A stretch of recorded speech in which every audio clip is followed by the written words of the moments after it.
Hello, welcome back to another episode. So இந்த வீடியோவில் George Orwell எழுதின அனிமல் ஃபார்ம் புக் பற்றி பார்க்கலாம். ரீசெண்டாக வந்து 2 புக்கு வந்து பர்ச்சேஸ் பண்ணியிருந்தேன். ஸோ இந்த மாதிரி பேக்கேஜாக வரும். ஸோ இதில் வந்து அனிமல் ஃபார்ம் ஒன்று அண்ட் தென் இன்னொரு புக்கு வந்து 1984. ஸோ இதோட காஸ்ட் பார்த்திங்கன்னா அரவுண்ட் இப்போதைக்கு அமேசானில் 177 ருபீஸ் போட்டிருக்காங்க. உங்களுக்கு வேணும் அப்படின்னா கீழே டிஸ்கிரிப்ஷனில் லிங்க் கொடுக்குறேன், போய் வாங்கிக்கோங்க. வேல்யூ ஃபார் மணி ஆக்சுவலாக 2 புக்குமே. இந்த புக் வந்து நான் படிக்கல, 1984. அனிமல் ஃபார்ம் வந்து கம்ப்ளீட் பண்ணிட்டேன். ஸோ இந்த புக் பற்றி இன்டெப்த்தாக சொல்கிறேன். ஸோ மேக்ஸிமம் நான் ஸ்பாய்லர் இல்லாமல் சொல்ல ட்ரை பண்ணுறேன். இந்த புக் வந்து ஃபஸ்ட் டைம் நிறைய பேர் இதை வந்து சஜஸ்ட் பண்ணிட்டாங்க. நான் இப்போ தான் ஃபஸ்ட் டைம் இந்த புக் படிக்கிறேன். இது வந்து ஒரு ரஷ்யன் பாலிடிக்ஸை பற்றி பேசக்கூடிய ஒரு புக். ரஷ்யன் பாலிடிக்ஸ்னு இல்லை, கம்யூனிசம் பற்றி பேசக்கூடிய ஒரு புக்கு. அதை கிரிட்டிசைஸ் பண்ணக்கூடிய ஒரு புக்குன்னு சொல்லலாம். நிறைய ஹானஸ்ட்டாக என்ன ஆக்சுவலாக நடந்துச்சோ அந்த விஷயத்த ஒரு பொலிட்டிக்கல் சட்டையர் மாதிரி எழுதியிருப்பார். ஸோ ஃபர்ஸ்ட் திங், இன்கேஸ் நீங்கள் இது கம்யூனிசம் பற்றி உங்களுக்கு தெரியாத ஒரு புக் அப்படின்னு சொல்லிட்டு நீங்கள் ரேண்டமாக எடுத்து படிச்சிருந்தீங்கன்னா, இது வந்து ஒரு ஜஸ்ட் ஒரு நார்மல் நாவல் மாதிரி இருக்கும். பட் இந்த நாவல் வந்து ரொம்ப ரொம்ப இன்ட்ரெஸ்டிங்கான ஒரு நாவல். நிறைய விஷயம் வந்து இதில் இன்க்ளூட் பண்ணியிருக்காங்க. அண்ட் தென் இதை நான் லேட்டாக படிக்கிறதுனால இதில் என்னென்ன விஷயம்லாம் கொடுத்துருக்காங்கன்றது எனக்கு முன்னாடியே தெரியும். ஸோ இதில் நிறைய நான் பேக்ரவுண்ட் செக்லாம் பண்ணிவிட்டு அதுக்கப்புறம் தான் நான் போய் இதை படிக்க ஆரம்பித்தேன். ஸோ உங்களுக்கு இதில் என்னென்ன கேரக்டர்ஸ் இருக்காங்க, தென் ஆத்தர் வந்து எந்த பொலிட்டிக்கல் ஐடியாலஜி பேஸ் பண்ணி இதை எழுதியிருக்காரு, ஸோ இந்த மாதிரி விஷயம் எல்லாமே நான் சொல்கிறேன். ஆக்சுவலாக இந்த புக் படிக்கிறதுக்கு முன்னாடி நீங்கள் நான் சொல்கிற விஷயம்லாம் தெரிஞ்சுக்கிட்டு வாங்கி படிச்சிங்கன்னா உங்களுக்கு பெட்டராக இருக்கும். பிகாஸ் இதில் அவ்வளோ விஷயம் இருக்குது நீங்கள் தெரிஞ்சிக்க வேண்டிய விஷயம். ட்ரஸ்ட் மீ, இது வந்து உங்களுக்கு ஒரு பெரிய ஐ ஓப்பனிங்காக இருக்கும். ஜார்ஜ் ஆர்வெல் யார், ஸோ அவர் எங்கே இருந்து வந்தார், எந்த பீரியடில் இந்த புக்கெலாம் எழுதினாங்க, எல்லாமே இந்த வீடியோவில் இன்டெப்த்தாக ஷேர் பண்ணுறேன். இந்த புக் படிக்கிறதுக்கு முன்னாடி வரைக்கும் எனக்கு கம்யூனிசம் பற்றி அவ்வளோ ஐடியாலாம் கிடையாது.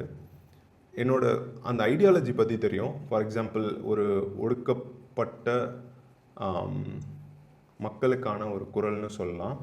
ஒரு நல்லா உழைக்கிறவங்களுக்கான ஒரு குரலாக கம்யூனிசம் ஃபார்ம் ஆச்சு. அண்ட் தென் யார் இதை கண்டுபிடிச்சாங்க, இது எப்படி எவால்வ் ஆச்சுன்ற எந்த ஐடியாவும் கிடையாது. ஸோ இந்த புக் வந்து ஒரு பொலிட்டிக்கல் சட்டையராக தான் இதை எழுதியிருப்பாங்க. ஆனால் இதை நீங்கள் இப்போ நான் இதை பற்றி தெரிஞ்சுக்கிட்டு படித்ததுனால எனக்கு, ஃபார் எக்ஸாம்பிள், எனக்கு இது வந்து சட்டையராக தெரியல. நான் ஈச் அண்ட் எவ்ரி கேரக்டர் வந்து நான் உங்களுக்கு லிஸ்ட் அவுட் பண்ணி காட்டுறேன். அப்போது அதுக்கப்புறம் நீங்கள் படிச்சிங்கன்னா உங்களுக்கு வேறு மாதிரியான பெர்ஸ்பெக்டிவ் கிடைக்கும்.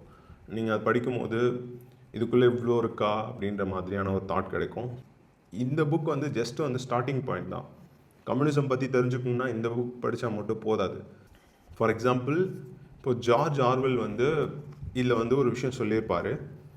அதுக்கு ஆப்போசிட்டாக சில விஷயங்கள்லாம் நடந்திருக்கும்ல. ஸோ நீங்கள் எல்லா புக்ஸையும் படித்தா மட்டும்தான் இதில் அவர் என்ன சொல்லியிருக்காருன்றது புரியும். கண்டிப்பாக எல்லோரும் படிக்க வேண்டிய ஒரு புக்குன்னு சொல்லுவேன். நான் 1984 வந்து படிச்சுட்டு அது எப்படி இருக்குன்னு சொல்கிறேன். இது ரெண்டுமே வந்து ரொம்ப ஒரு ஃபேமஸான புக்குன்றதுனால நான் மைண்ட் பண்ணாமல் வாங்கிட்டேன். நான் படிச்சுட்டு எப்படி இருக்குன்னு சொல்கிறேன். பட் அனிமல் ஃபார்ம் வந்து ரொம்ப ரொம்ப ஐ ஓப்பனிங்காக இருந்துச்சு.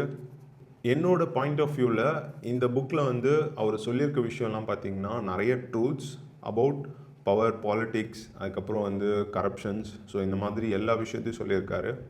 So let's talk about George Orwell. அவரோட ஹிஸ்ட்ரி என்ன, அவர் எங்கே பிறந்தார், எல்லாமே சொல்கிறேன்.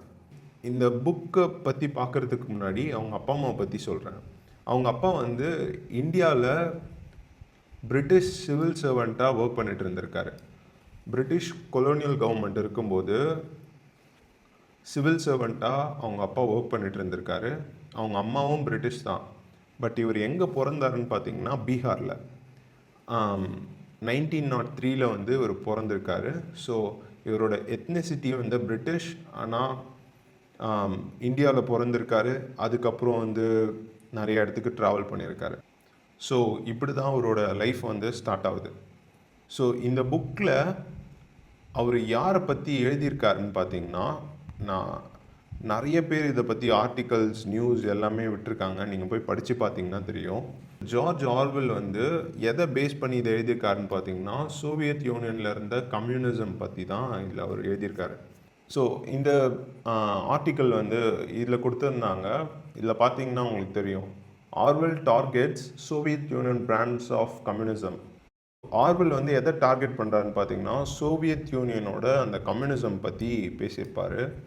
அண்ட் தென் இவர் வந்து பப்ளிஷர் கிடைக்க ரொம்ப ரொம்ப கஷ்டப்பட்டிருக்காரு. ஃபைனலாக August 1945 the month of Hiroshima Nagasaki அந்த டைமில் வந்து இவரோட புக் வந்து ஃபர்ஸ்ட் வந்து ரிலீஸ் ஆகுது. ஆர்வெல் எப்படி இறந்துருக்காருன்னு பார்த்தீங்கன்னா, ப்ரீவியஸ் வீடியோவில் நம்ம ஃப்ரான்ஸ் காஃப்காவை பற்றி பேசியிருப்போம். அவரும் வந்து டியூபர்குலோசிஸ் மூலயமா இறந்துருப்பார். 19th செஞ்சுரியில் யூரோப்பில் இந்த டிசீஸ் வந்து ரொம்ப ஜாஸ்தியாக பரவி இருந்துச்சுன்னு சொல்லியிருந்தேன். அதே மாதிரி தான் இவரும் டியூபர்குலோசிஸ்னால் இறந்துருக்காரு. He died in January 1950 at he was 46. 46 வயசுலேயே அவர் இறந்துட்டார். இந்த புக்கில் இருக்க கேரக்டர்ஸ் பற்றி பார்ப்போம். நீங்கள் தெரிஞ்சிக்க வேண்டிய முக்கியமான விஷயம்னா இந்த புக்கில் இருக்க கேரக்டர்ஸ். நிறையா கேரக்டர்ஸ் கொடுத்துருக்காங்க. ஃபஸ்ட் வந்து இது எல்லாமே ஒன்று நான் சொல்கிறேன், ஏன்னா உங்களுக்கு வந்து கன்ஃபியூஸ் ஆகும். டேரெக்டாக வந்து பிக்கோ ஆர்எல்ஸ் வந்து கேட் அப்படிலாம் மென்ஷன் பண்ண மாட்டாங்க.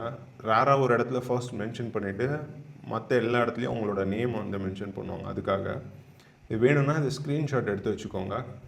ஓல்டு மேஜர் அப்படின்னு சொல்லிட்டு ஒரு கேரக்டர் இருக்கும். அது வந்து ஒரு மேல் பிக். அடுத்தது வந்து மிஸ்டர் ஜோன்ஸ். அவர் வந்து அந்த ஃபார்மை வந்து ரன் பண்ணுவார். இதில் எந்த ஸ்பாய்லர்ஸும் இல்லை. நீங்கள் இதை பார்த்துட்டு அதுக்கப்புறம் படிச்சிங்கன்னா உங்களுக்கு ஈஸியாக இருக்கும். பாக்ஸர் வந்து ஒரு ஹார்ஸ், அதுக்கப்புறம் க்ளோவர் ஃபீமேல் ஹார்ஸ், அதுக்கப்புறம் பெஞ்சமின் வந்து ஒரு டாங்கி, முரியல் வந்து ஒரு கோட், ப்ளூபெல் ஜெஸ்ஸி பின்ச்சர் வந்து டாக்ஸ், மோலி வந்து ஒயிட் ஹார்ஸ்.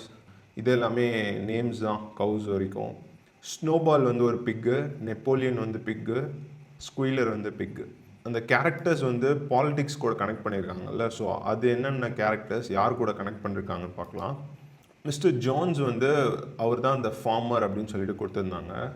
டீசர் நிக்கோலஸ் அப்படின்னு சொல்லிட்டு ஒருத்தர், இவர் யாருன்னு எனக்கு தெரியல பேசிக்காக, ஏன்னா அந்த த்ரூ அவுட்டாக எல்லா ஜூனியும் படித்தா தான் இவங்க யாருன்றது நம்மளுக்கு தெரியும். Volt major the vice big, அவர் வந்து யாரை மென்ஷன் பண்ணுறாங்கன்னு பார்த்தீங்கன்னா கார்ல் மார்க்ஸ் கூட. ஏன் இவர் கூட கனெக்ட் பண்ணுறாங்கன்னு எனக்கு எந்த ஐடியாவும் இல்லை. பட் ஆனால் இதில் இன்டெப்தான பாலிடிக்ஸ் இருக்குன்னு மட்டும் தெரியும். நெப்போலியன் இந்த கேரக்டரை வந்து ஜோசப் ஸ்டாலினை வச்சு சொல்லியிருப்பாங்க, தட் பிக் டிக்டேட்டர் அப்படின்னு சொல்லிட்டு. இவர் வந்து இந்த புக்கில் ஆன்டி ஸ்டாலினிசம் பற்றி பேசியிருப்பார். ஸ்னோபால்ன்ற பிக் வந்து லியோன் ட்ராட்ஸ்கி. அதுக்கப்புறம் டாக்ஸ் வந்து நெப்போலியனோட காட்ஸாக போர்ட்ரே பண்ணியிருப்பார். இது எல்லாமே ஒரு மெட்டஃபர் மாதிரி சொல்லியிருப்பார். அதுக்கப்புறம் boxer the hard working horse, அது வந்து பீப்புள் கூட கனெக்ட் பண்ணியிருப்பாங்க. யார் யாரெல்லாம் ரொம்ப கஷ்டப்பட்டு வேலை செய்கிறாங்களோ அவங்க கூட. ஸ்குயிலர் வந்து மீடியா, நெப்போலியனை சப்போர்ட் பண்ணுற மீடியாவை வந்து ஸ்குயிலர் த ப்ரொபகேண்டா பிக் அப்படின்னு சொல்லிட்டு சொல்லியிருப்பாங்க. So I have few thoughts.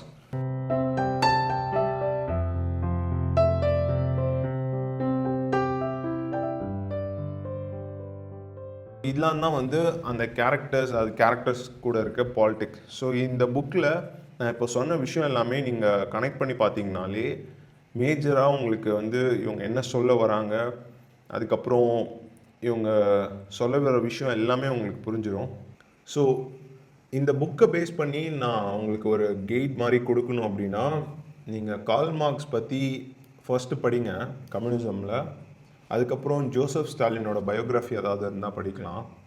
அதுக்கப்புறம் இன்னொரு முக்கியமான விஷயம் சொல்லணுன்னா, இந்த ரஷ்யன் பாலிட்டிக்ஸ்லேயும் ஆர்எல்ஸ் கம்யூனிசம்லேயும் சரி, நெப்போலியன் வந்து ஒரு சர்வாதிகாரியாக அதில் காமிச்சிருப்பாங்க. ஸோ அவரை ஒரு எதிர்க்கிற ஒரு பர்சன் அப்படின்னா லியோன் ட்ராட்ஸ்கியை சொல்லலாம். ஸோ இவரை பற்றியும் நீங்கள் கண்டிப்பாக தெரிஞ்சுக்கணும். ஸோ இவங்க 3 பேர் பற்றியும் நீங்கள் தெரிஞ்சுக்கிட்டீங்க அப்படின்னா உங்களுக்கு கம்யூனிசம் பற்றி ஒரு பேசிக்காக ஒரு ஐடியா வரும். So now let's talk about this book. இந்த மிஸ்டர் ஜான்ஸ்ன்றவன் தான் வந்து இந்த அனிமல் ஃபார்ம் வந்து ரன் பண்ணிகிட்ருப்பான். இந்த மாதிரி ஒரு ஃபார்ம் இல்லை, நிறைய ஃபார்ம் இருக்கும். இதை நீங்கள் படித்து தெரிஞ்சுக்கோங்க. பட் இதில் மேக்ஸிமம் நான் ஸ்பாய்லர்ஸ் இல்லாமல் சொல்ல ட்ரை பண்ணுறேன். இந்த மிஸ்டர் ஜான்ஸுக்கு கீழே வந்து இவங்க எல்லாரும் வேலை செய்வாங்க. ஸோ அப்படி இருக்கும்போது ஒரு நாள் இந்த ஓல்ட் மேஜர் வந்து, இல்லை இவர் வந்து வைஸ் மேன் அப்படின்னு சொல்லியிருப்பாங்க. இவங்களுக்கு கீழே நம்ம டெய்லி ஒர்க் பண்ணிகிட்ருக்கோம், இவங்களுக்காக நம்ம ஒர்க் பண்ணுறோம், நம்மளுக்கு சரியாக சாப்பாடு போட மாட்றாங்க, நம்மளை சரியாக கவனிச்சிக்க மாட்றாங்க. இப்போது ஃபார் எக்ஸாம்பிள் அவன் கோழிக்கிட்ட போய் என்ன சொல்லுவார்னா, உன்னோட எக்கெல்லாம் அவன் எடுத்து விற்று காசு பார்த்துக்கிறான், அதே மாதிரி மாட்டுக்கிட்ட போயிட்டு உன்னோட பால்லாம் அவன் எடுத்துக்கிறான். இந்த மாதிரி நிறைய விஷயத்த வந்து அவங்கக்கிட்ட ஷேர் பண்ணுவாங்க. அதுக்கப்புறம் இந்த மனுஷங்க வந்து நம்மளை அடிமையாக ட்ரீட் பண்ணுறாங்க, சரியான நம்மளுக்கு சலுகை தர மாட்றாங்க, சாப்பாடு போட மாட்றாங்க. இந்த மாதிரி நிறைய நரேட்டிவை செட் பண்ணி இந்த மிஸ்டர் ஜான்ஸ் அடித்து துரத்திட்டோம் அப்படின்னா நம்ம வந்து எல்லா அனிமல்ஸையும் நம்ம பார்த்துக்கலாம், எல்லா அனிமல்ஸும் ஈக்குவல் தான் அப்படின்னு சொல்லிட்டு ஒரு நரேட்டிவ் வந்து ஃபார்ம் பண்ணுறாரு. அதுக்கப்புறம் ஒரு ஐடியாலஜி க்ரியேட் பண்ணி ரூல்ஸ் அண்ட் ரெகுலேஷன்லாம் கொண்டு வராங்க. அதுக்கப்புறம் நிறைய விஷயம் நடக்குது. ஸோ இதுதான் வந்து ஒரு சிம்பிள் ஒன்லைனர்னு சொல்லலாம். இந்த புக் நீங்கள் கம்ப்ளீட் பண்ணதுக்கப்புறம் உங்களுக்கு கம்யூனிசம் பற்றி நிறையா படிக்கணும்னு ஆசை வரும்.